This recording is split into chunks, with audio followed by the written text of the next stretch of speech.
Hello বন্ধুরা, সবাই কেমন আছো? আশা করি অবশ্যই ভালো আছো। আমি আবার একটা নতুন ব্লগ নিয়ে চলে আসলাম। তো আমি এখন স্নান করতে যাবো, তোমরা সেটা দেখবে আর শিখবে কি করে স্নান করতে হয়। তোমরা তো স্নান করতে পারো না, কি করে সাবান মাখতে হয় সেটাও দেখে নেবে। চলো।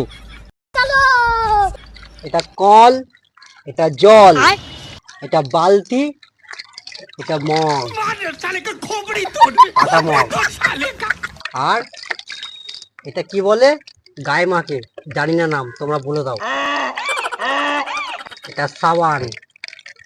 চলো শিখে নাও কি করে স্নান করতে হয়। মগের মধ্যে জলটা তুলবে, দেখো এরকম ভাবে জল বেরোবে আর এরকম ভাবে ঢালবে, ঠিক আছে?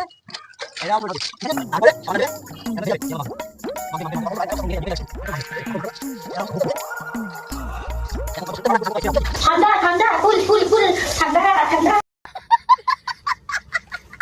আশা করি তোমরা সবাই স্নান করা শিখে গেছো। এবার তোমাদের প্যান্ট জামা পরা শেখাবো, কি করে প্যান্ট জামা পরতে হয়। চলো। এই দেখো, এটা প্যান্ট, এর নাম কি? প্যান্ট। আর এটা কি করে পরতে হয় সেটা তোমরা শিখবে আজকে। দেখো, এইভাবে। আশা করি তোমরা প্যান্ট পরাও শিখে গেছো। शाबाश बेटा। ব্লগটা ভালো লাগে, ব্লগটা শেয়ার করে দিও, সাবস্ক্রাইব করে দিও।